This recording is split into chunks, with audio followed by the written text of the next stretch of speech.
Assalamualaikum warahmatullahi wabarakatuh. Bagaimana kabarnya anak-anak yang soleh dan solehah? Semoga semua dalam keadaan sehat dan selalu dalam lindungan Allah Subhanahu wa Ta'ala.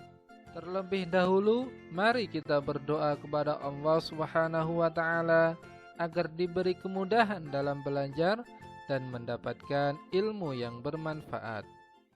Bismillahirrahmanirrahim.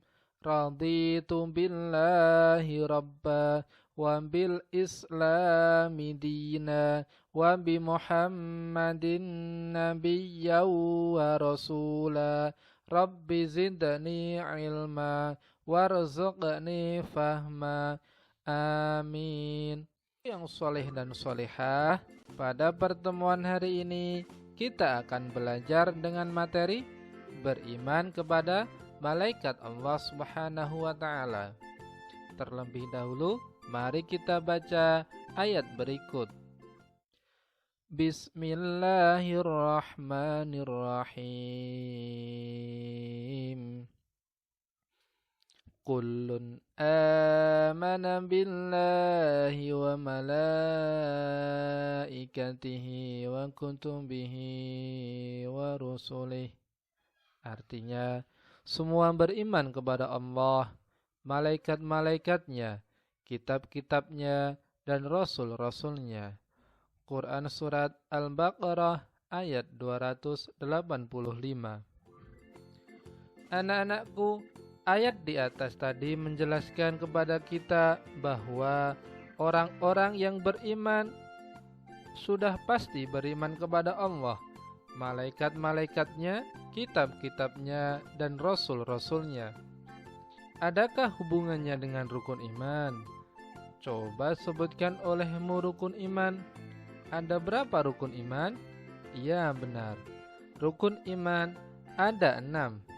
Iman adanya malaikat Allah termasuk rukun iman keberapa? Iman kepada malaikat Allah termasuk rukun iman yang kedua. Tahukah kalian arti iman kepada malaikat itu? Ayo kita simak penjelasan berikut ini. Makna beriman kepada malaikat Allah berarti meyakini bahwa malaikat itu ada meskipun keberadaannya tidak bisa dilihat, dan meyakini bahwa malaikat itu makhluk ciptaan Allah dan tidak boleh disembah. Meyakini bahwa malaikat memiliki sifat-sifat khusus. Sifat-sifat khusus malaikat diantaranya sebagai berikut. Diciptakan dari nur atau cahaya. Semuanya taat dan beribadah kepada Allah. Tidak berjenis kelamin laki-laki maupun perempuan. Tidak membutuhkan makan dan minum. Tidak akan mati sebelum datangnya hari kiamat. Karena itu, jumlahnya tidak dapat bertambah dan berkurang. Kemudian, gaib. Keberadaannya tidak tampak oleh mata dan terdengar oleh telinga. Tidak pernah mengingkari Allah Subhanahu wa Ta'ala dan tidak pernah berbuat dosa kepadanya. Hanya mengerjakan apa yang diperintah Allah. Dan diciptakan Allah dengan tugas-tugas tertentu. Anak-anakku yang soleh dan solehah, kita telah yakin bahwa malaikat itu ada. Kita telah diberitahu keberadaannya oleh Allah melalui sumber-sumber yang terpercaya, yaitu Al-Quran dan hadis Nabi. Cara menerima keberadaan malaikat adalah dengan 1. Keyakinan yang pasti bahwa setiap saat kita takut dan ingat kepada Allah karena ada malaikat yang mencatat perbuatan kita dan Allah akan memberikan balasannya. 2. Banyak mengingat kematian. 3. Gemar mengerjakan perbuatan yang pelakunya didoakan para malaikat Allah. Misalnya menuntut ilmu, mengunjungi karib dan kerabat, tidur dalam keadaan suci, dan memilih barisan paling depan dalam sholat berjamaah. Jadi anak-anak, ketika menuntut ilmu, insya Allah kita akan didoakan oleh malaikat. Malaikat adalah makhluk gaib ciptaan Allah Subhanahu wa taala yang terbuat dari cahaya atau nur. Gaib adalah segala sesuatu yang diyakini keberadaannya tetapi tidak dapat dilihat dengan mata, tidak dapat didengar dengan telinga, dan tidak dapat diraba oleh tangan manusia. Anak-anakku yang soleh dan solehah, para malaikat memiliki tugas yang berbeda-beda. Ada malaikat yang diberi tugas untuk mengatur hujan dan rezeki. Ada malaikat yang bertugas menjaga arsy. Ada malaikat yang bertugas mencabut nyawa manusia. Dan ada pula malaikat yang bertugas mencatat amal kebaikan dan keburukan manusia. Nah, pada hari ini kita akan belajar nama-nama malaikat beserta tugasnya. Apakah anak-anak sudah menghafalkan nama malaikat yang wajib diketahui? Yang berjumlah 10, Pak Guru memiliki sebuah lagu. Mari mengenal 10 malaikat, dicipta Allah daripada cahaya. Ianya juga rukun iman kedua. Mari bersama kita hafal namanya. Jibril, Mikail, Ridwan, Malik, Munkar, Nakir, Raqib, Atid, Israel, Israfil, semuanya 10 malaikat kita hafal namanya. Mari kita simak penjelasan tentang tugas setiap malaikat. Malaikat Jibril bertugas menyampaikan wahyu kepada nabi dan rasul. Malaikat Mikail tugasnya menyampaikan rezeki, termasuk yang mengatur hujan. Malaikat Ridwan bertugas menjaga pintu surga. Anak-anak harus berdoa supaya nanti masuk surga dan bertemu dengan malaikat Ridwan.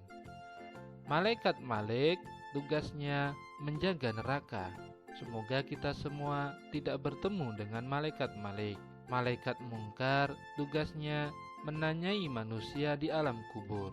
Malaikat Nakir tugasnya menyiksa manusia di alam kubur. Malaikat Raqib tugasnya mencatat perbuatan baik manusia.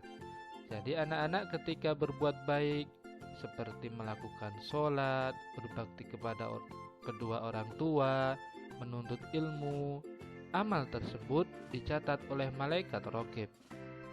Malaikat Atid tugasnya mencatat perbuatan buruk manusia.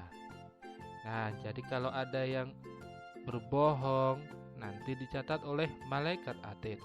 Malaikat Israel tugasnya mencabut nyawa. Semoga kita semua dicabut nyawanya dalam keadaan husnul khotimah. Kemudian yang terakhir, malaikat Israfil tugasnya meniup sangkakala pada hari kiamat. Anak-anakku yang soleh dan solehah, dengan beriman kepada malaikat, yakni dengan membenarkan bahwa malaikat itu ada, diciptakan oleh Allah dari cahaya, memiliki fungsi sebagai berikut. Fungsi iman kepada malaikat Allah. 1. Selalu melakukan perbuatan baik dan menghindari perbuatan buruk, karena selalu diawasi oleh malaikat. Berupaya masuk ke dalam surga yang dijaga oleh malaikat Ridwan, dan bertakwa dan beriman kepada Allah, meningkatkan keikhlasan, keimanan, dan kedisiplinan kita untuk mengikuti, meniru sifat dan perbuatan malaikat. Selalu berpikir dan berhati-hati dalam melaksanakan setiap perbuatan, karena setiap perbuatan baik maupun buruk akan dipertanggungjawabkan di akhirat kelak. Nah, berikut ini ada perbedaan sifat antara malaikat, jin, setan, dan iblis. Malaikat senantiasa taat kepada Allah. Manusia ada yang taat, ada yang tidak. Setan tidak taat dan membangkang kepada Allah. Malaikat berbuat kebaikan, beribadah kepada Allah. Manusia ada yang beribadah dan beriman, dan ada juga yang kufur.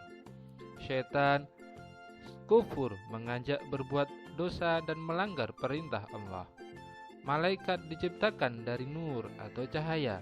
Kalau manusia diciptakan dari tanah, sedangkan setan diciptakan dari api.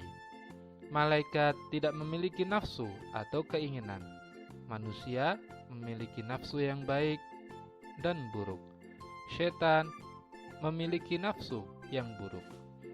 Nah, anak-anakku yang soleh dan solehah, alhamdulillah, pelajaran kita tentang beriman kepada malaikat telah selesai. Semoga anak-anak semuanya dapat menghafal nama dan tugas para malaikat. Kita akhiri dengan berdoa, Subhanakallahumma wa bihamdika, asyhadu an la ilaha illa anta, astaghfiruka wa atubu ilaik.